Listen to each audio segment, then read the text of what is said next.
السلام عليكم ورحمة الله وبركاته. ازيكم يا تانية اعدادي؟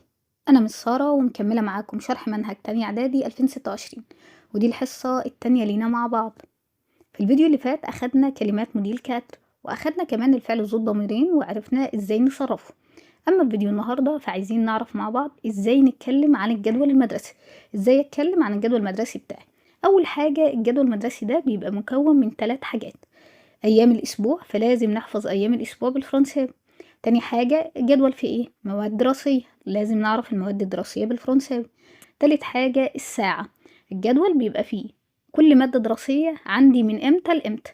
من الساعة 9 ل10 عندي فرنساوي، من الساعة 11 ل12 عندي انجليزي.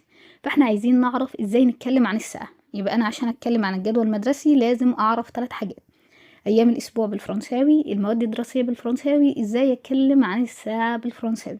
اخدنا ايام الاسبوع والمواد الدراسيه في الكلمات، اتبقى عندي الساعه، ازاي اسال عنها وازاي اقول الساعه بالفرنساوي. ده اللي هنبدا بيه النهارده. فيلا نسمي الله ونشوف ازاي هنتكلم عن الساعه بالفرنساوي. عندي 3 كلمات بمعنى ساعه: une heure, une montre, une horloge. une heure, une montre, une horloge. ايه الفرق بين كل واحده والتانيه؟ une heure يعني ساعة زمنية زي كلمة hour بالإنجليزي. une heure ساعة زمنية. une montre ساعة يد اللي هي الإكسسوار دي. une horloge ساعة حيطة. تاني: une heure ساعة زمنية. une montre ساعة يد. une horloge ساعة حائط. والتلاتة عندي بيشتركوا في إنهم مفرد مؤنث. طب أنا لو عايزة أتكلم عن الوقت أو أسأل عن الوقت هستخدم أنهي ساعة فيهم؟ هستخدم une heure ولا une montre ولا une horloge؟ طبعا هستخدم une heure اللي هي الساعة الزمنية. طب بنسأل عن الوقت ازاي؟ بنسأل عن الوقت بكليريتيل. كليريتيل. أنا عندي هنا كلمة اير مفرد مؤنث، عشان كده استخدمت كل المفرد المؤنث. لكن عندي في النهاية حاجة غريبة. ايه اللي عندك غريب في الجملة؟ أنا عندي هنا الضمير إيه للمفرد المذكر. ازاي موجود عندي إيه للمفرد المذكر وفي نفس الوقت عندي كلمة اير ساعة مؤنث؟ ضمير إيه هنا إيه للمفرد المذكر مش عائد على الساعة، امال عائد على ايه؟ عائد على كلمة الوقت. كلمة الوقت اسمها ايه بالفرنساوي؟ اسمها لوطون. لوطون. نقول تاني: انا عشان اسأل عن الساعة بسأل بكليريتيل. انا عندي هنا مستخدم كلمة الاستفهام كل المفرد المؤنث عشان كلمة ساعة مفرد مؤنث، بس في نهاية السؤال عندي ضمير ايه للمفرد المذكر. الايه للمفرد المذكر دي جايه ليه؟ المفروض يبقى عندي ايه للمفرد المؤنث عشان الساعة مفرد مؤنث. ايه للمفرد المذكر اللي عندي في الجملة دي عايدة على كلمة الوقت مش عايدة على كلمة الساعة. كلمة الوقت اسمها ايه؟ اسمها لوطون. لوطون. تمام. السؤال اللي قدامي بتاع الساعة ده يقبل التقديم والتأخير، يعني ينفع بدل ما اقول كليريتيل ممكن اقول كليريلي. كليريلي. وممكن اقول إلي كلار. إلي كلار. التلات أسئلة بمعنى الساعة كام وبيساووا بعض تماما، مفيش أي اختلاف في المعنى. طب بنرد على ال3 أسئلة دول ازاي؟ أنا سألتك الساعة كام، هترد عليا تقول لي ايه؟ بقول إلي بمعنى ايه؟ بمعنى الوقت يكون، وبعدين أقول الساعة. طب بقول الساعة ازاي يا مس؟ ده اللي هنعرفه دلوقتي. أول حاجة أنا عندي نوعين من الساعة: ساعة عادية وساعة رسمية. ساعة عادية وساعة رسمية. نبدأ أول حاجة بالساعة العادية. الساعة العادية هي الساعة التي نستخدمها في حياتنا اليومية، الساعة اللي بنستخدمها في حياتنا اليومية. يعني أنا بقولك الساعة كام تقولي مثلا الساعة 2:30.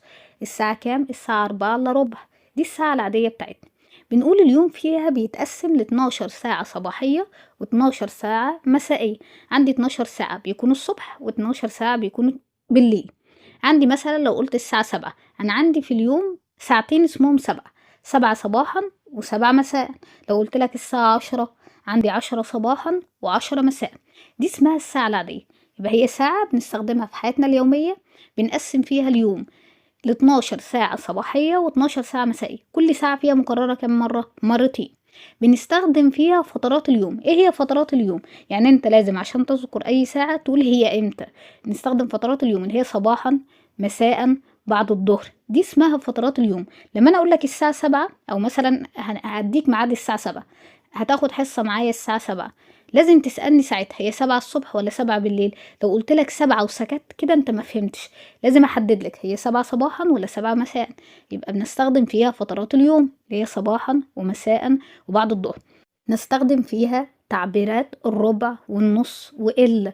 يعني واحنا بنتكلم عن الساعة، بدل ما أقولك الساعة 5:15 لأ بقولك الساعة 5:15. بدل ما أقولك الساعة 35 أقولك الساعة 5:30. بدل ما أقولك الساعة 45 لأ أقولك الساعة 6:03. يبقى بنستخدم فيها الربع والنص وإلا. أقول اللي أنا قلته تاني مرة واحدة. عندي نوعين من الساعة، ساعة رسمية وساعة عادية. احنا دلوقتي بنتكلم عن الساعة العادية، بنستخدمها في حياتنا اليومية. اليوم فيها مقسم ل12 ساعة صباحية و12 ساعة مسائية. كل ساعة فيه بتتكرر مرتين. بنستخدم فيه فترات اليوم اللي هي صباحا ومساء وبعد الظهر. بنستخدم فيه كلمات الربع والنص وإلا. طب أنا عايزة أعرف الكلام ده بالفرنساوي يا مس، عايزة أعرف فترات اليوم، وعايزة أعرف يعني ربع ويعني ونص والكلام ده كله معايا كده. نبدأ أول حاجة بفترات اليوم. عندي أول حاجة لوماتا. لوماتا الصباح. لابريميدي. لابريميدي. لابريميدي يعني بعد الظهر. لوسوار. لوسوار. لوسوار يعني المساء. وعندي فترتين كمان، كلمة اسمها ميدي. ميدي. ميدي يعني الساعة 12 الظهر. وكلمة اسمها منوي. منوي. منوي يعني 12 منتصف الليل. نقول 5 كلمات تاني. عندي لوماتا الصباح، لابريميدي بعد الظهر، لوسوار المساء، ميدي 12 الظهر، منوي 12 منتصف الليل. دي الفترات اليوم اللي المفروض اعرفها. طب نيجي بقى للنص والربع. انا عندي كلمة ربع. ربع يعني ربع يعني كار. كار. علشان استخدم كلمة ربع بستخدمها مرتين في الساعة، اما اقول لك وربع او اقول الا ربع. وربع اسمها ايه؟ وربع اسمها ايكار. ايكار. طب الا ربع موالو كار. موالو كار. كلمة موا دي يعني الا، يبقى كلمة ربع اسمها كار. وربع ايكار. الا ربع موالو كار. طب كلمة نصف. نص يعني دمي. دمي. عشان اقول لك ونص، كلمة نص دي ينفع تتأنس. لو انا بتكلم، لو جايباها بعد كلمة مؤنثة اقول ايه دومي. ايه دومي واحط الكلمة دومي حرف الاو. لكن لو الكلمة عندي مذكرة اسيب دومي زي ما هي من غير حرف الاو. كده عرفنا فترات اليوم وعرفنا الكلمات اللي بستخدمها مع الساعة. تعالوا بقى نطبق. تعالوا مع بعض كده نقول الساعة 7، وبعدين 7:05، 7:10، 7:15، لحد ما نوصل للساعة 8. هنقول كل ده ازاي؟ نبدأ أول حاجة بالساعة 7. أول حاجة أنا لازم في الساعة العادية أحدد فترة اليوم، احنا صباحا ولا مساء؟ احنا هنعتمد 7 صباحا. عايزة أقول الساعة 7 صباحا، هقول ايه؟ أول حاجة أقول الوقت يكون إليه. 7 يعني سات. هي 7 ايه؟ 7 ساعة. بحط كلمة ار. إليه ستار. رقم 7 ده يعتبر جمع مش مفرد، فلازم احط الكلمة ار حرف الاس. إليه ستار. كده الساعة 7. حدد بقى فترة اليوم صباحا، يبقى دومتا. إليه ستار دومتا. طب عايزة اقول الساعة 7:05. إليه ستار ايه بقى؟ سانك دومتا. إليه ستار سانك دومتا. مش هحط ايه، لا بنحط الرقم على طول. سانك على طول من غير اي فاصل. إليه ستار سانك. طب عايزة اقول الساعة 7:10. إليه ستار ديس. طب عايزة اقول الساعة 7:15. احنا عندنا في الساعة العادية مفيش حاجة اسمها 15 دقيقة، امال اسمها ايه؟ دي على بعضيها لها اسم، اسمها وربع. احنا لسه قايلين من شوية كلمة وربع اسمها ايه؟ اسمها ايكار. يبقى اقول إليه ستار ايكار. الساعة 7:15. طب عندي الساعة 7:20. هقول بقى وتلت يا مس، انا ما عنديش حاجة في الفرنساوي اسمها وتلت، امال هقولها ازاي؟ هتقولوا 20 دقيقة. 20 يعني 20. يبقى ايه؟ ليه ستار 20. خدوا بالكم احنا على طول بنقول دوماتا دوماتا، بس انا ما بكررش يعني. طب عايزين نقول الساعة 7:25. هنقوله نص ل5؟ لا مش هنقوله نص ل5، هنقوله 25 برضه. يبقى إليه ستار 20. 25. إليه ستار 25 و25 دقيقة. طب عايزة أقول الساعة 37 دقيقة. 30 دقيقة دي بنسميها إيه في العادية؟ بنسميها ونص. لسه قايلين حالا ونص يعني إيه؟ إيه دومي. يبقى إليه ستار إيه دومي. بصوا معايا ركزوا في النقطة دي. أنا عندي كلمة ساعة مفرد مؤنث، عشان كده بحط الكلمة دومي حرف الأو. ركزوا عشان كمان شوية هنجيب حالات فيها دومي مش بنحط لها حرف الأو، بنسيبها مذكرة. يبقى أنا عندي كلمة ساعة عشان مؤنثة حطينا لكلمة دومي حرف الأو. عايز تقول 7:30 هتقولها ازاي؟ إلي سيتار إي دومي. طب عايزة أقول الساعة 7:35. 30 يعني إيه؟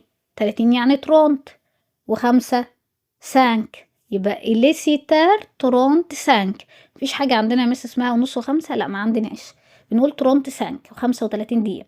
طب عايزة أقول الساعة 7:40. هقولها ازاي؟ دي بنسميها في حياتنا العادية ايه؟ الساعة 8:45. فمش هتقول إلي سيتار، امال هقول ايه يا مس؟ 8 إلي ويتار. إلا يعني موا.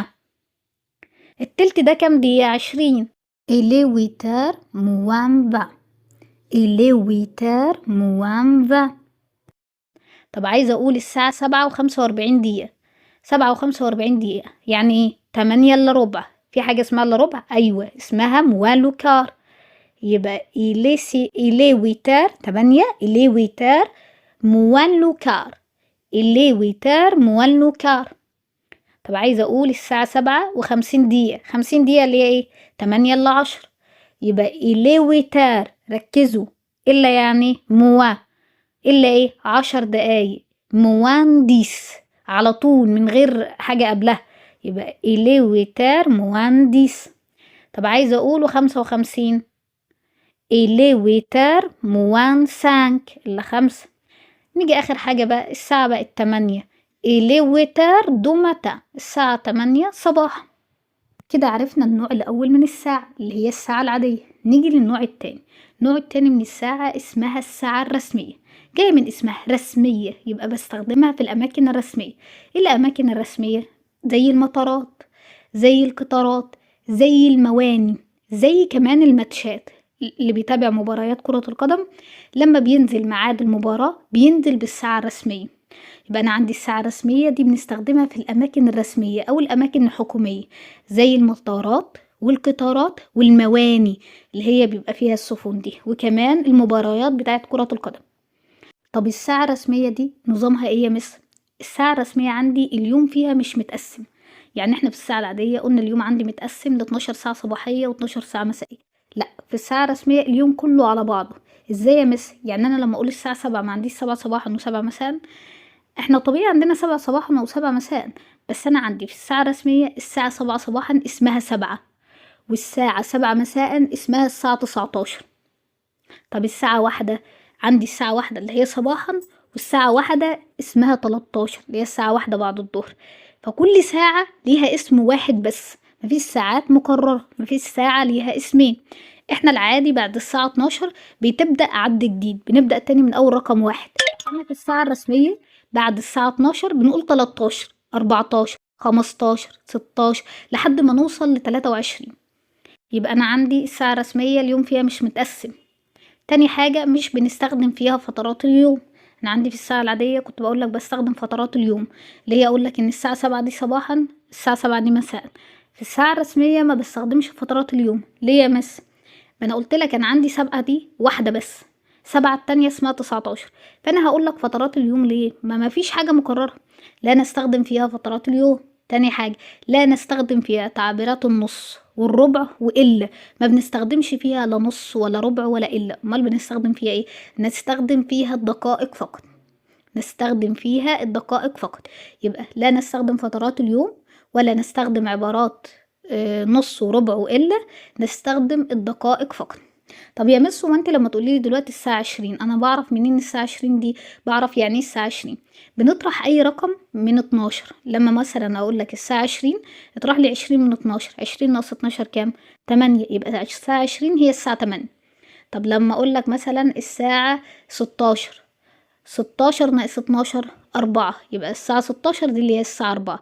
وهكذا اي رقم بنطرحه من 12 يديني الساعة على طول. عايزين نطبق برضو على الساعة الرسمية، هنطبق برضو على الساعة 7. طبعا انا طالما انا قلت الساعة 7 في الساعة الرسمية 7 واحدة بس اللي هي 7 صباحا. نبدأ أول حاجة، عايزة أقول الساعة 7 هقولها ازاي؟ هقول إلي سيتار، الساعة 7 من غير دومتا، من غير دومتا. طب عايزة أقول الساعة 7:05 هقول ايه؟ هقول إلي سيتار 5. طب الساعة 7:10 إلي سيتار 10. طب الساعة 7:15.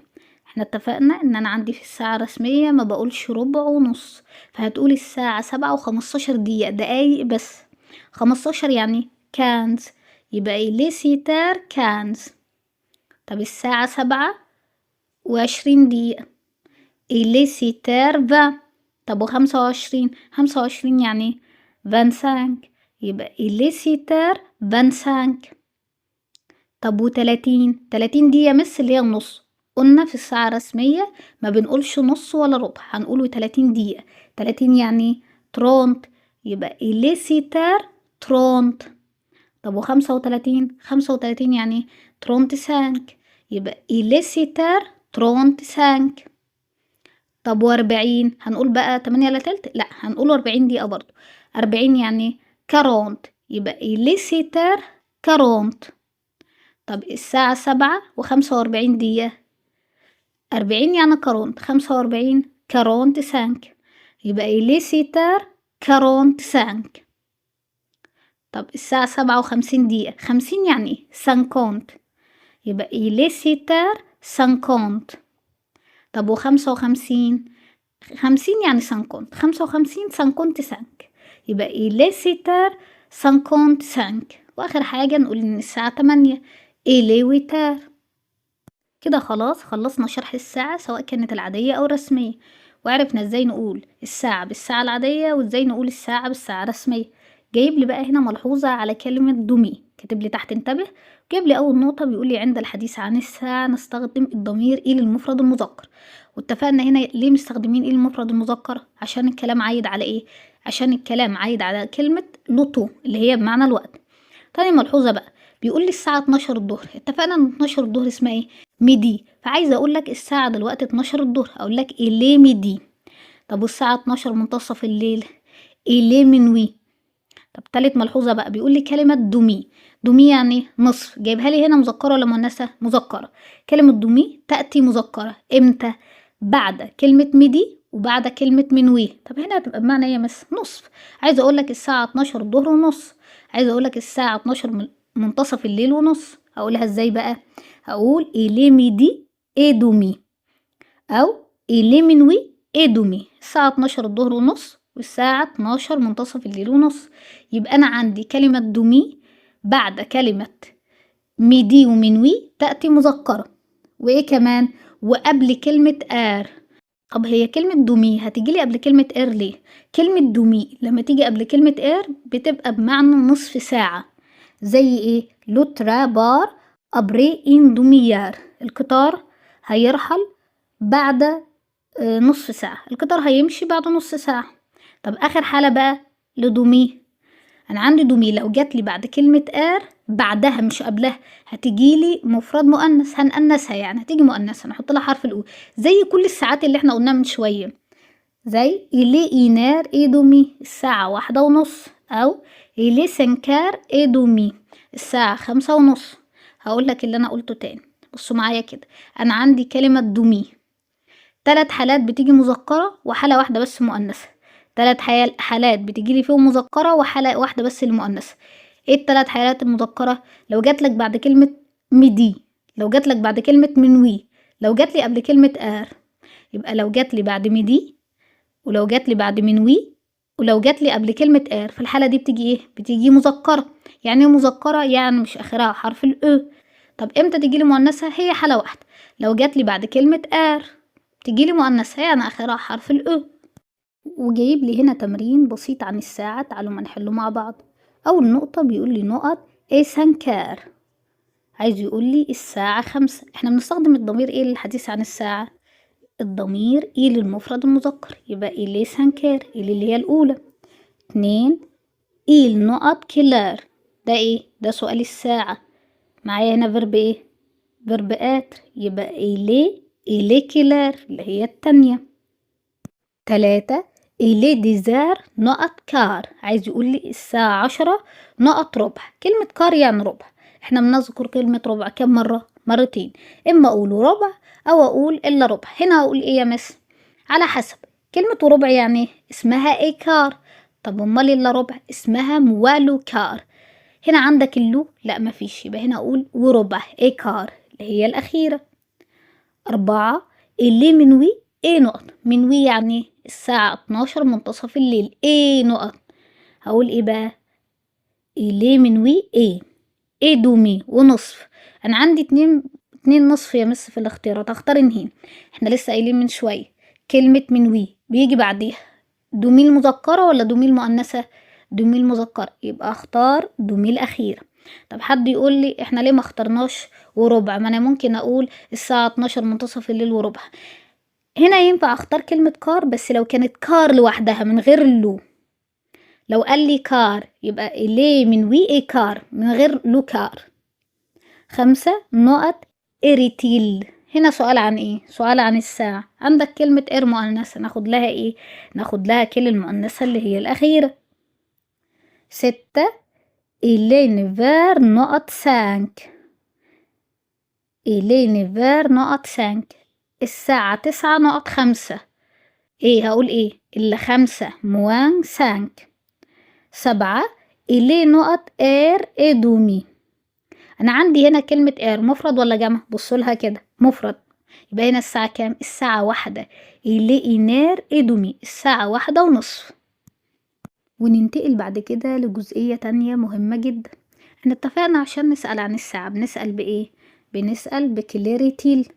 طب أرد عليه أقول إيه؟ أقول الساعة كام؟ هو بيقول لي مثلا كليريتيل، أقول له إلي سيتار، الساعة 7. طب أنا عندي سؤال تاني بقى، أنا عايزة أسألك في أي ساعة تذهب إلى المدرسة؟ في أي ساعة تذهب إلى النادي؟ في أي ساعة عندك حصة ماس؟ في أي ساعة عندك حصة فرنساوي؟ في أي ساعة، مش الساعة كام، ده سؤال وده سؤال. في أي ساعة.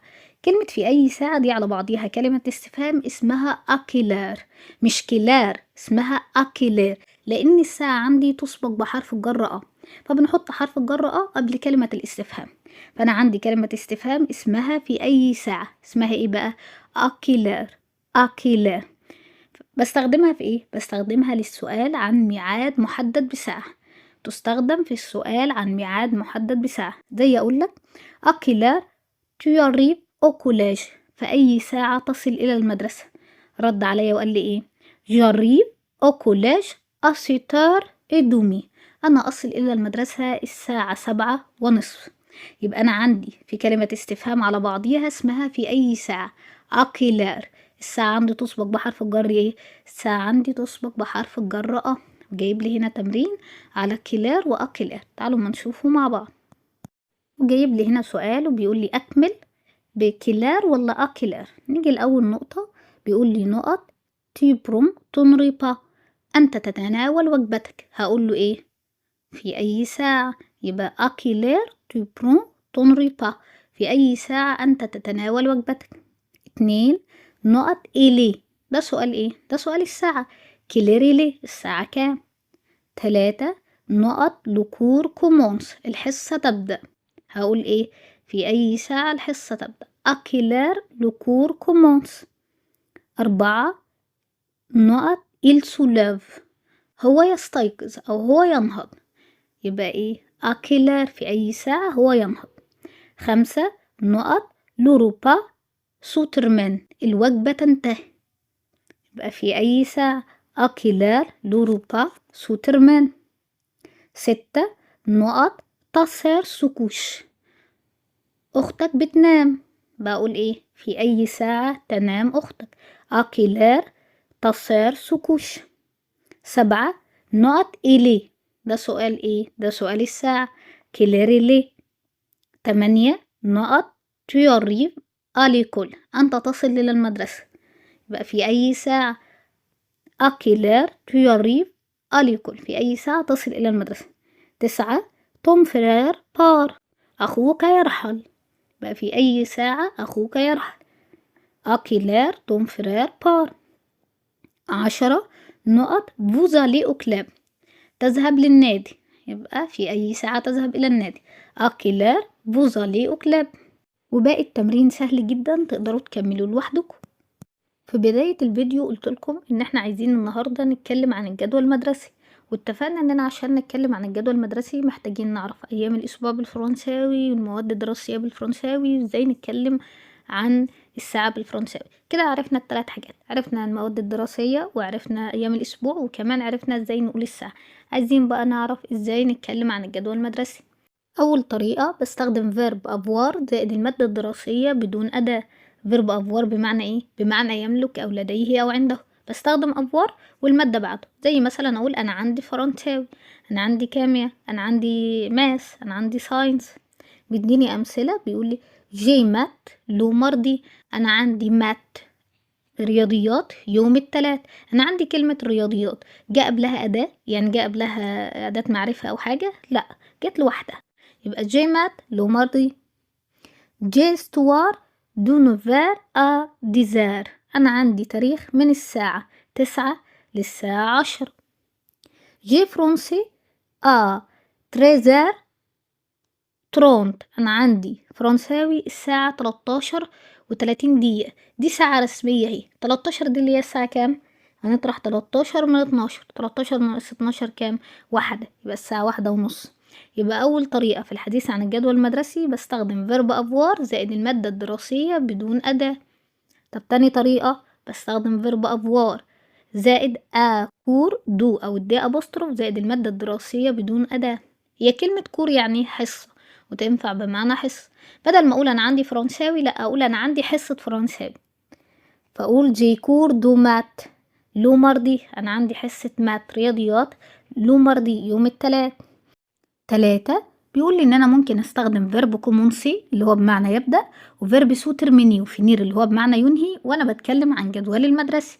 اول حاجة فيرب كومونسي يبدأ، بيجي بعده حرف الجر زائد ساعة البداية.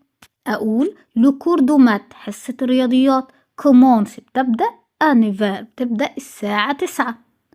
طب فيرب سو ترميني وفينير برضو بيجي بعديهم حرف الجر زائد ساعة النهاية، زي لو كور دو مات حصة الرياضيات، سوترمان تنتهي، أديزار الساعة 10.